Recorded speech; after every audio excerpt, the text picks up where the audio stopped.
מודעני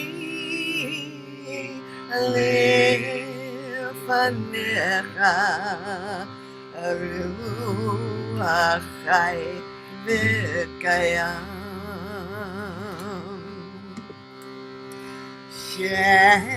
שחזרת בנשמתי בחמלה רמתה אמונתך מודעני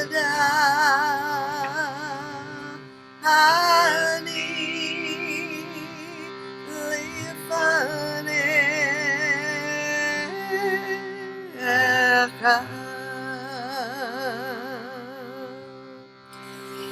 מודעני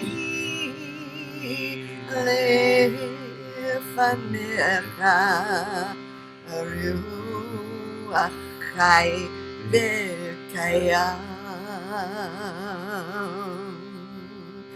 שחזרת בנשמתי בחמלה רבה אמונתך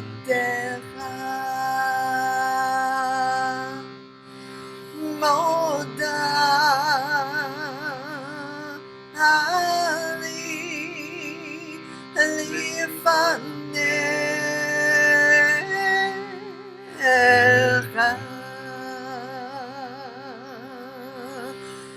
מודעני לפניך רוח חי וקיים שחזרת בנשמתי בחמלה רבה אמונתך מודעני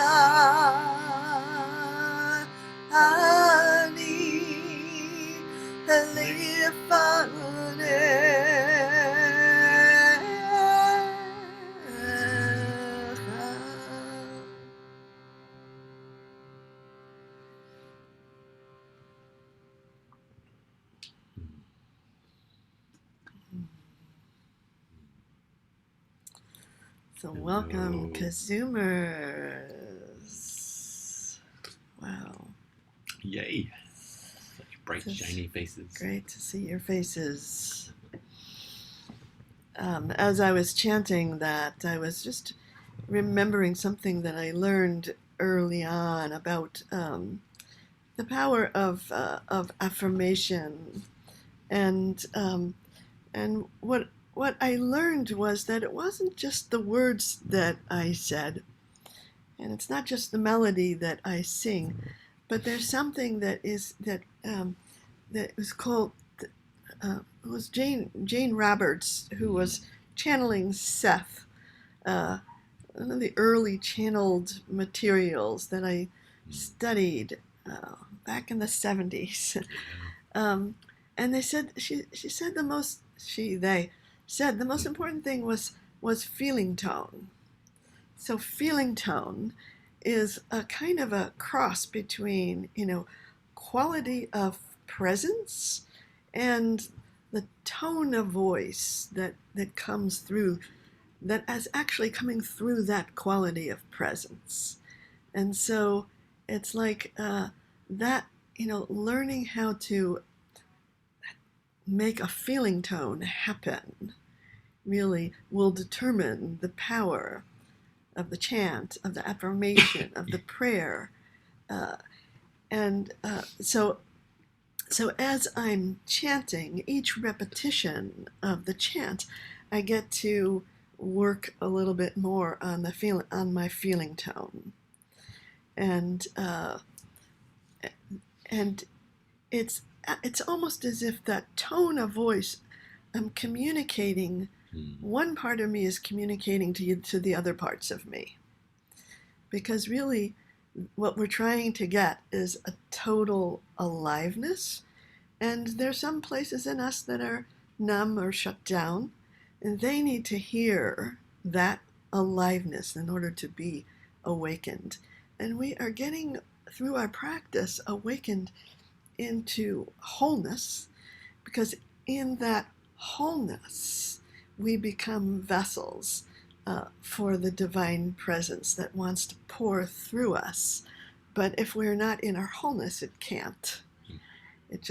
And it gets distorted along the way. So we want to minimize the distortions of that flow by working on this vessel. And I think that's kind of what we're doing in our practice. So I invite you just to take a look around the Zoom room and connect yourselves in practice to everyone that's here.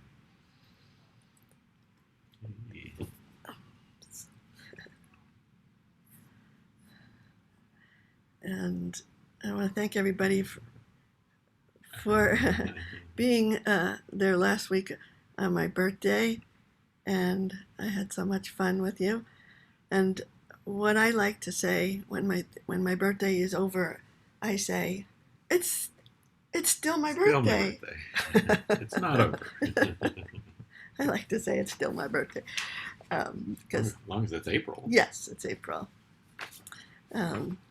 So we're celebrating here, and the Song of Songs gives us some wonderful words to celebrate with, and these words that I want to start our practice with from the Song of Songs that are, say, honey and milk, and I was really excited about getting to these words, because when Rachmil and I first started chanting the Song of Songs together, this was his favorite line of the Song of Songs. He loved saying it in English. I mean, honey and milk are under your tongue. It's just the way it's the feeling tone, right? It's the feeling tone. And really, it's powerful. It's a powerful line in our tradition because of its resonance with Torah. Because Torah is a journey from this place of slavery, to the journey to the promised land.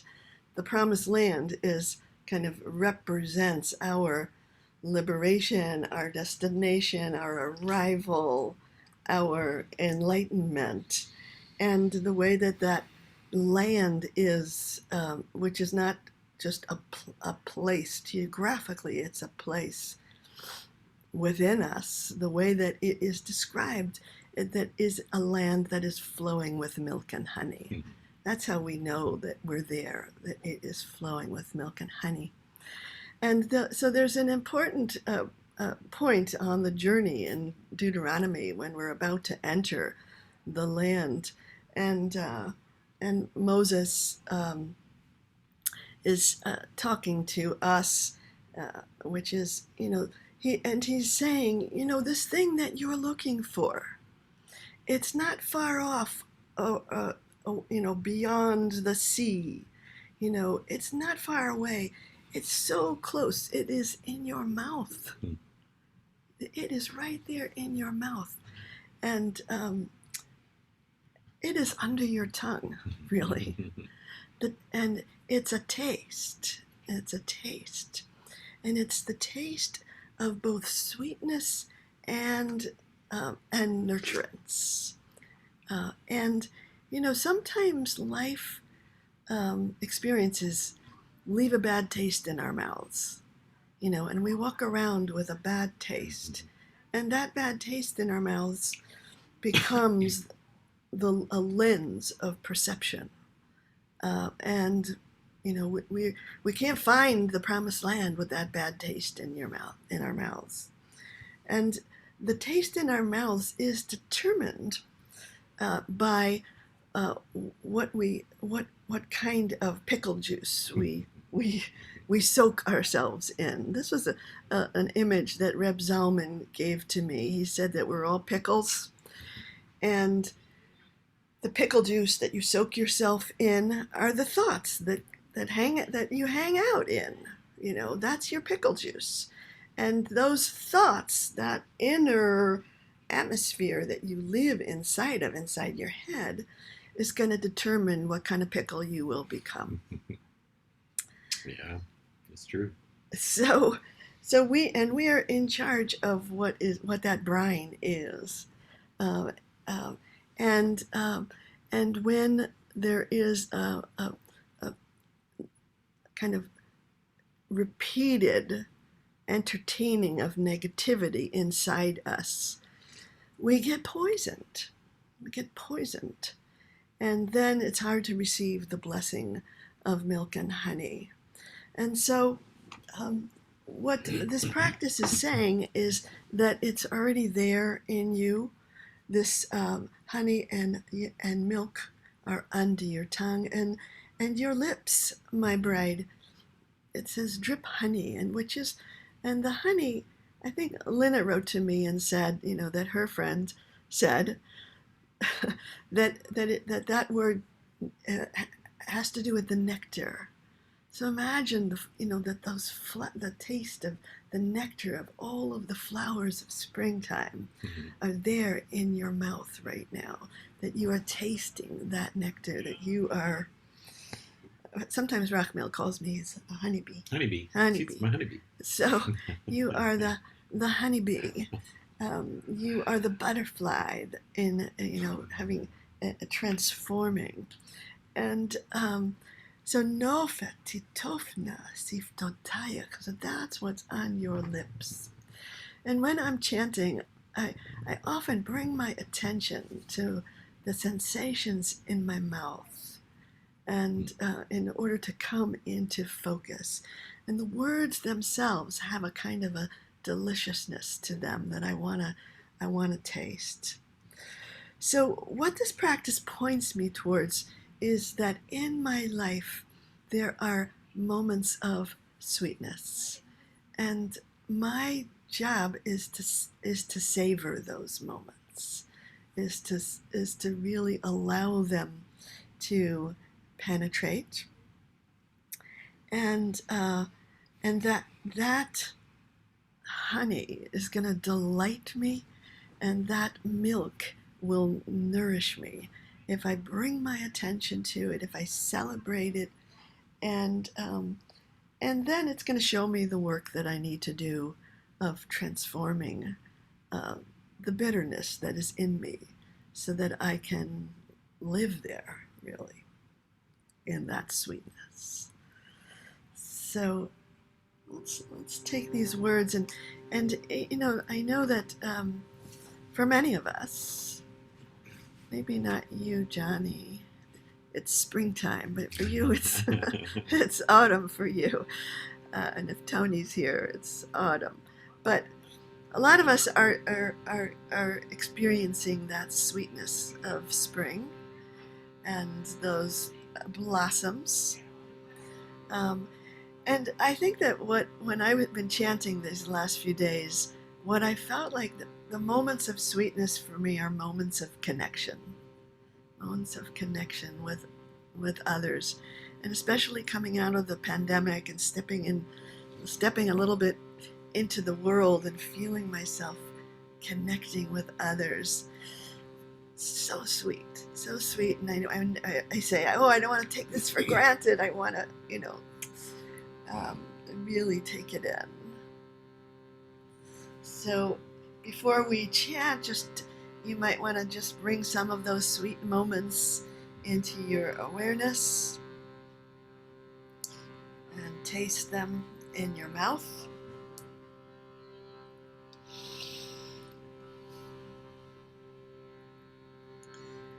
Nofet, titofna, Nofet, titofna, Nofet, titofna, siftotayich, kalah. Nofet, titofna, Nofet, titofna Nofet, titofna siftotayich, kalah, dvash v'kalah, dvash v'kalah, dvash v'kalah, tachat l'shoneich, dvash v'kalah, dvash v'kalah, dvash v'kalah, tachat l'shoneich, Nofet, titofna Nofet, titofna Nofet, titofna siftotayich, kalah, Nofet, titofna Nofet, titofna Nofet, titofna siftotayich, kalah, dvash v'kalah, dvash v'kalah, dvash v'kalah, tachat l'shoneich, dvash v'kalah, dvash v'kalah, dvash v'kalah, tachat l'shoneich. Try smiling as you chant. Nofet, titofna Nofet, titofna Nofet, titofna siftotayich, kalah, Nofet, titofna Nofet, titofna Nofet, titofna siftotayich, kalah, dvash v'kalah, dvash v'kalah, dvash v'kalah, tachat l'shoneich, dvash v'kalah, dvash v'kalah, dvash v'kalah, tachat l'shoneich, Nofet, titofna Nofet, titofna Nofet, titofna siftotayich, kalah, Nofet, titofna Nofet, titofna Nofet, titofna siftotayich, kalah, dvash v'kalah,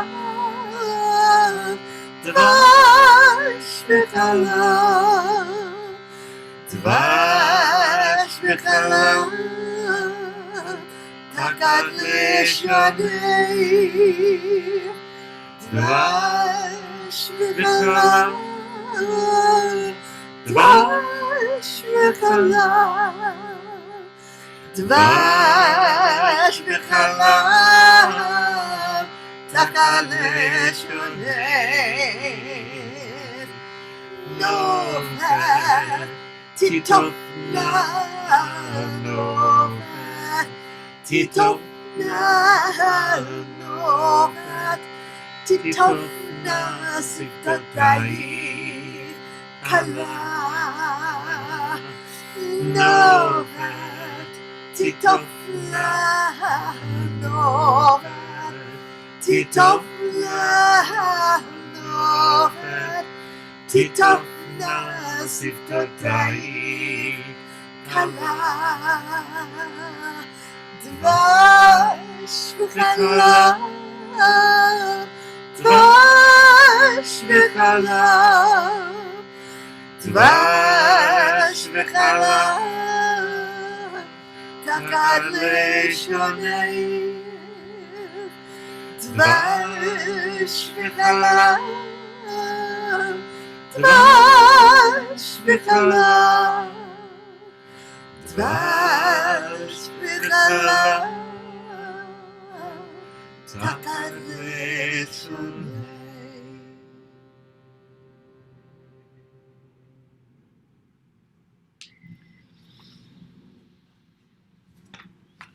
So let yourself taste that sweetness, honey and milk under your tongue. So we want that taste to always be with us, knowing that the promised land is so close and we can just taste it.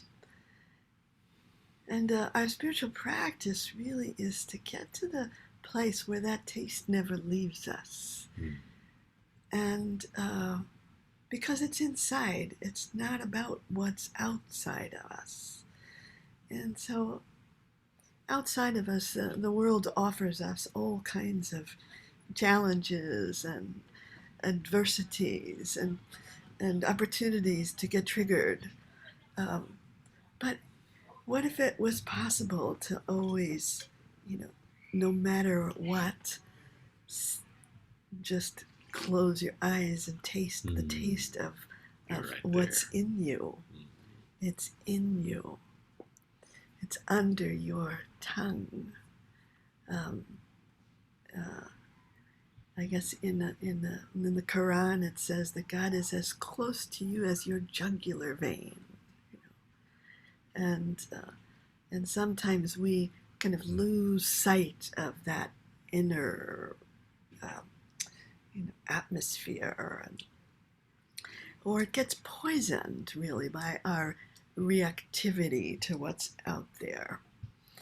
So what when I was looking at how do I keep that sweetness in me, I wanted to come back to, and I think that I had mentioned this sometime earlier last year or something, but it's worth repeating, is that the Baal Shem Tov has this 3-step process for dealing with adversity.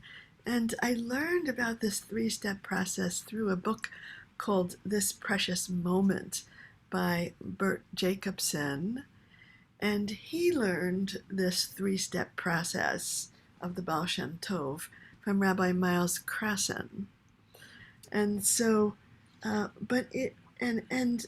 I've, actually Rabbi Diane Elliott and I taught a retreat using these steps. But I think it's important to first step into the sweetness and create a kind of a body memory of that sweetness to come back to as we face adversity. And I'm defining adversity as that which is going to leave the bitter taste in my mouth, that which disconnects me from the promised land within me. And if it's often my own judgment, my own reactivity, and that reactivity actually sometimes it leaves a residue, and some of the trauma in my life leaves a residue. I can taste it inside me, a place of bitterness. And our spiritual challenge, the work that we're being given, is to sweeten that bitterness, is to transform it. It is the energy that's going to drive us, we will become victims of it.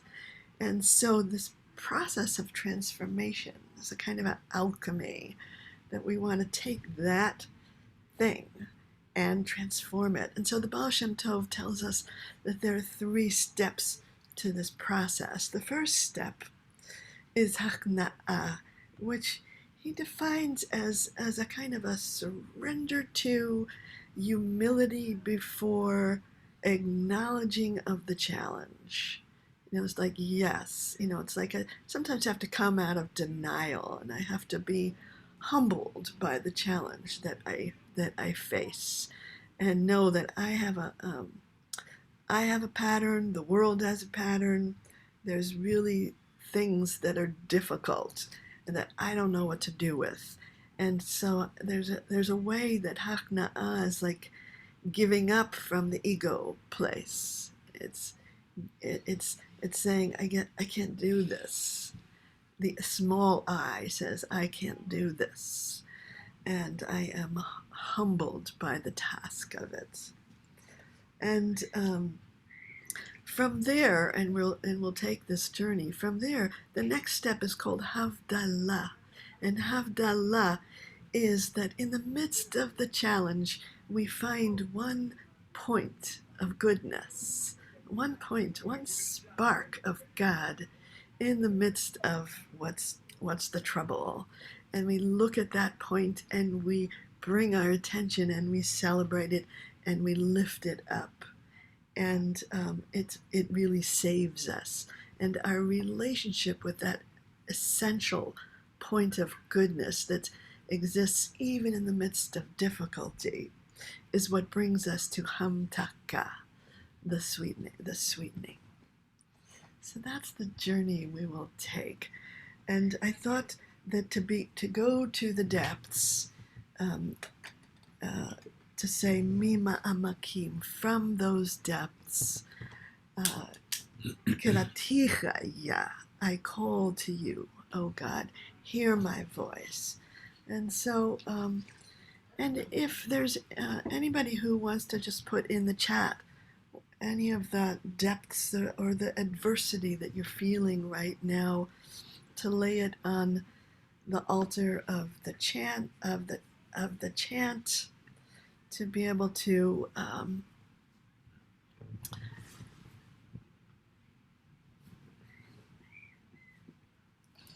say what is the hard thing that you're dealing with right now, and we can bring our practice to it.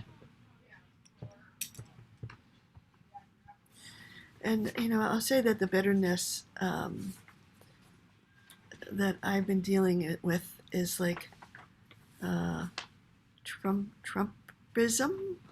I walk by this table every weekend on the beach. I walk by this table with this big cutout of Trump, and it feels like it reminds me of the bitterness that I'm holding from the last years, and I keep kind of recoiling, contracting some of the ways that people are dealing with not wanting to get the vaccine as triggering me, and it's like, and so I end up living in this poison of my own mind.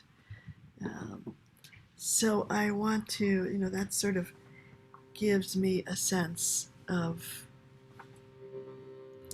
I want to call out from this place that feels overwhelming to me. Yeah, some good ones. Mima'amakim, Chayyim,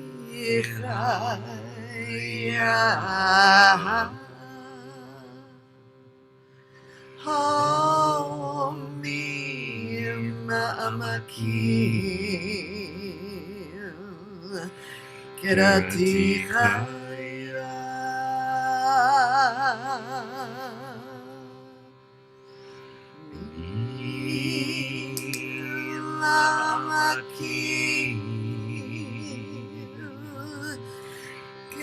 Chayyim.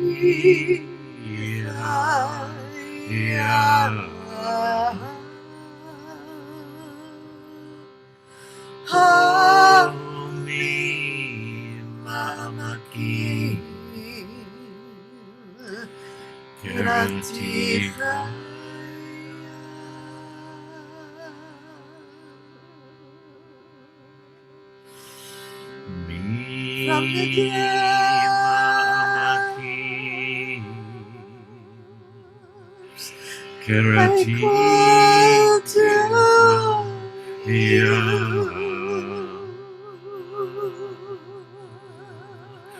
Oh, Mima'amakim Kerati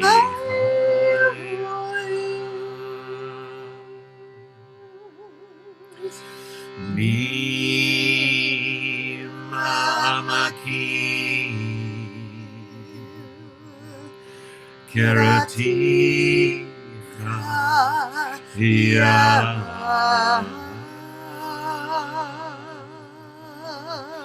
Oh, Mima'amakim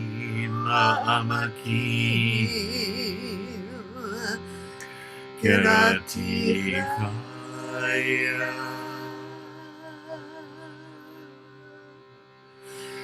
Mima'amakim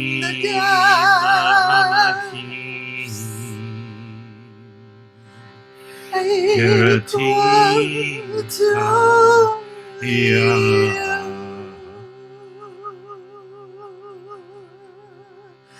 Oh, Mima'amakim Kerati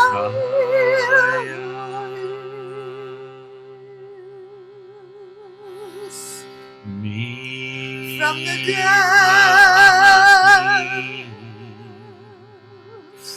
Kerati I call to you.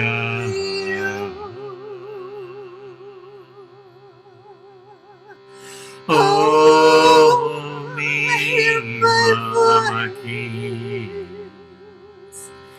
Kerati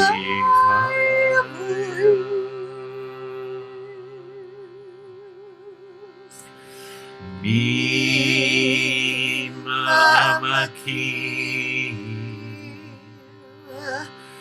Kerati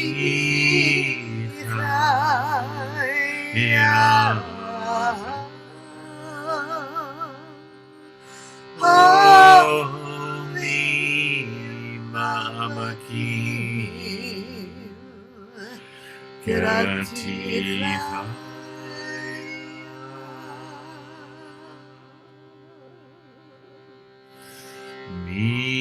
From the Mima'amakim Kerati I call to you. Oh, hear my Mima'amakim Hear Kerati my voice.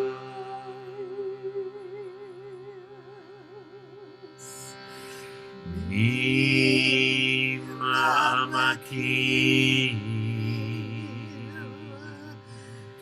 Kerati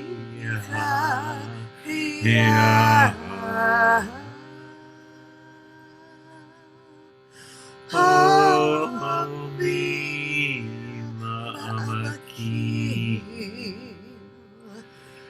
Kerati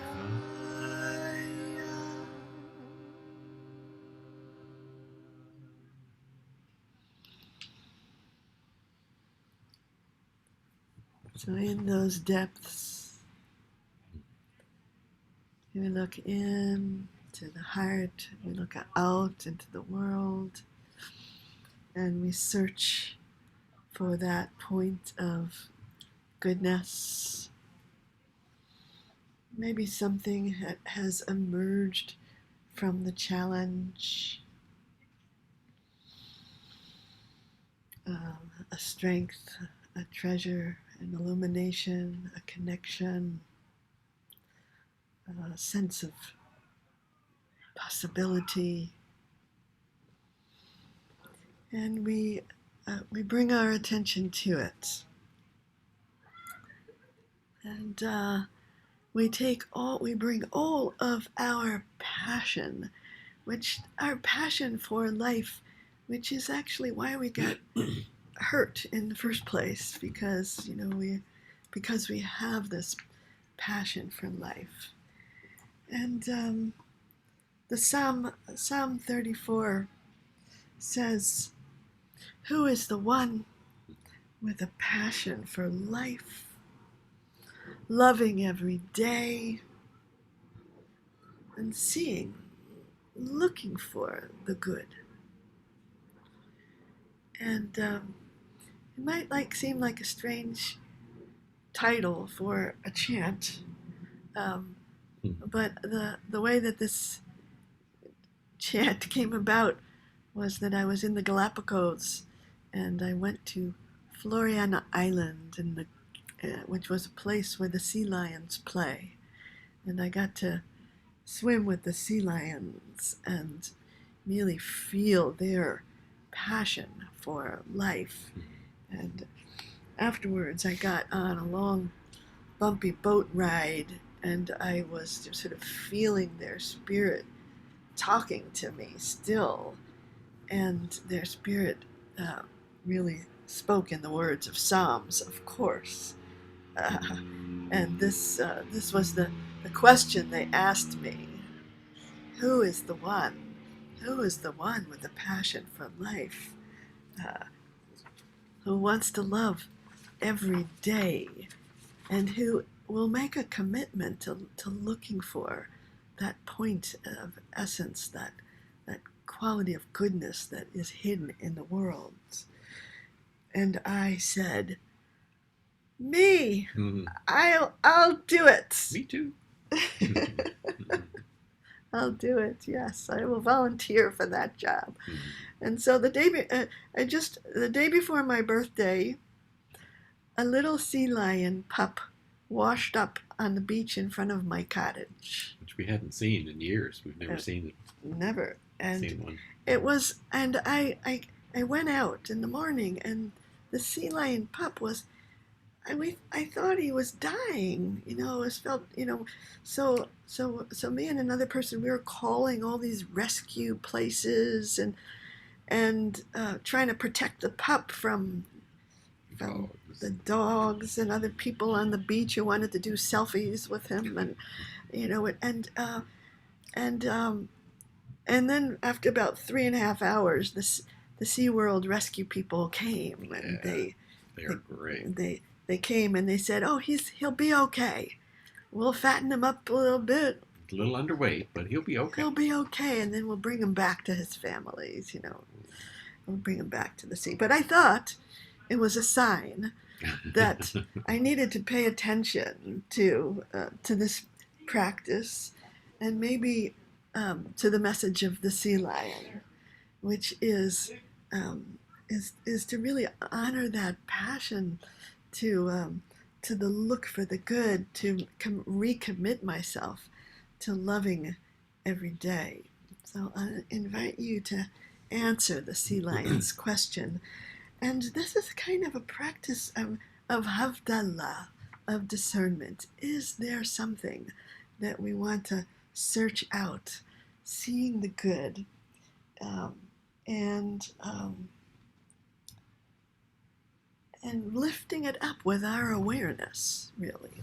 Lifting it up, growing it with our attention. And for those of you who are shrutying this, I'm using A and E on this chant, and the next one too. So let's see if we can open up to find that willingness to look for the good, even in the midst of tsuras. Mi ha'ish hechafetz chayyim Ohev yomim lirot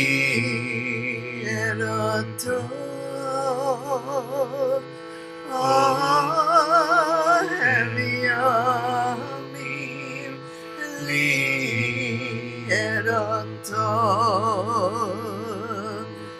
Mima'amakim hechafetz chayyim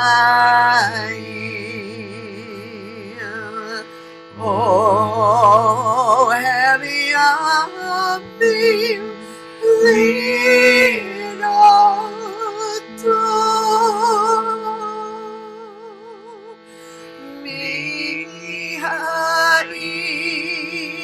ha'is hechafetz chayyim Ohev yomim lirot Ohev yomim lirot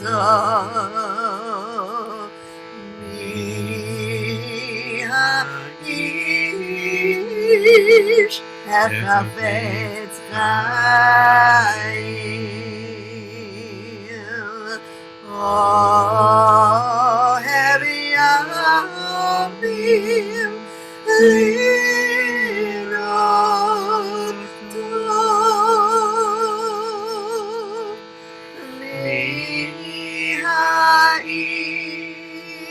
ha'is hechafetz chayyim Ohev yomim lirot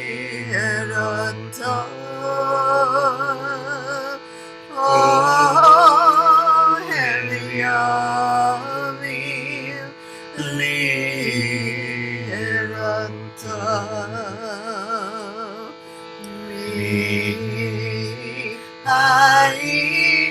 ha'is hechafetz chayyim Ohev yomim lirot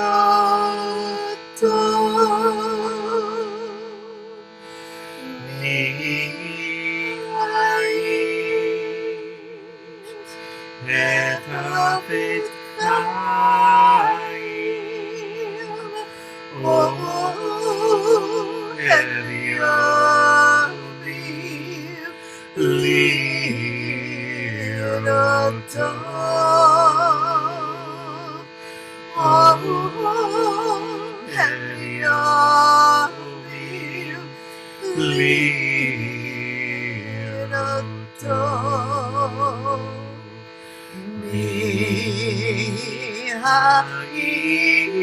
ha'is hechafetz chayyim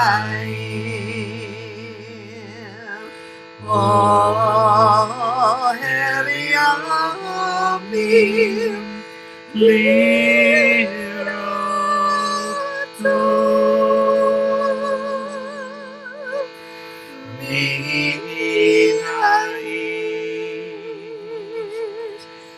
hechafetz chayyim Ohev yomim lirot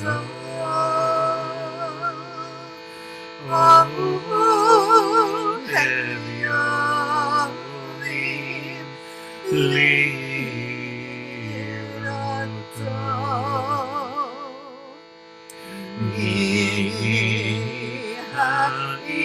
ha'is hechafetz chayyim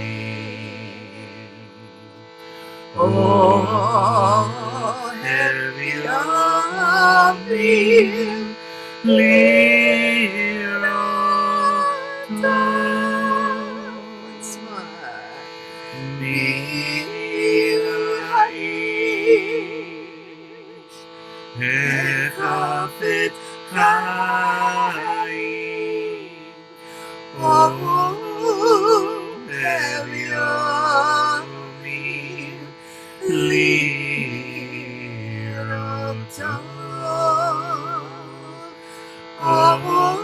Ohev yomim lirot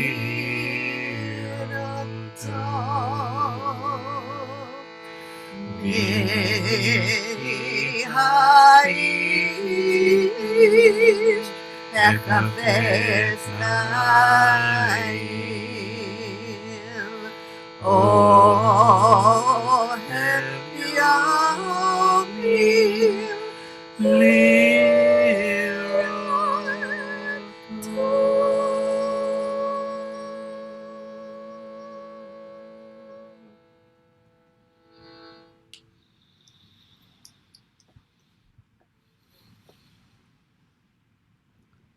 Who is the one who can discern the goodness that comes out of our time of adversity?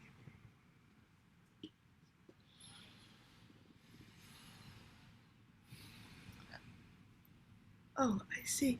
In the reactions, we can say, yeah, everybody, thumbs up if it's... Hearts. Who is the one? Who is the one? Who is the one? Who has a passion for Who life? has a passion for life? Who is it? Loving yes, every day. Everybody. Oh, you can raise your hand. Yeah. Seeing the good. Seeing the good. Yeah. All right. You know, and I think it's so important at this time to look and see through this difficult time of that pandemic. Is there something good that came of it for you that you want to bring in as a sweetening agent into the world? Is there anything that you want to bring? That's what I'm asking myself. Is there anything, any new rhythm inside me that I want to call forth and live? Sai says God. That's a good way of yes. And so the prophet Isaiah gives a kind of a promise that says, when we are in alignment, when we are living a life that is aligned with our values of justice and kindness, when we are celebrating Shabbat and able to put in, and remember that larger reality. When those things happen, he says, then, as Titanag, and you see the word Titanag has it in oneg, then we'll all go to the oneg. So the oneg is the place of delight. It's the place of delight. Then we will delight al Havayah, and so we will delight and in God, and the name that I'm pronouncing, the unpronounceable name of God, the words Havayah, which is the aspect of God which is being itself. So can we delight in being itself, no matter what is happening, no matter what challenges we face, that sense of being alive, being this amazing gift, then you will delight in it. And so the hamtaka process is really that verb to delight, so that that the world is waiting to be delighted in. And that's what brings out the sweetness that is there under your tongue, is this process of delighting. So I wanted to chant this as our last practice, and it's in that same key for you Shritiyers, to delight. And these words are in the Yom Kippur Haftorah, and I feel like this is where Yom Kippur brings us to. It's like we spend the high holy days, aligning ourselves. And for me, this is sort of the key moment when I find that alignment. As Titanag al Havayah, we will delight in God, in being itself. So I want to come back, be able to now again taste that sweetness, that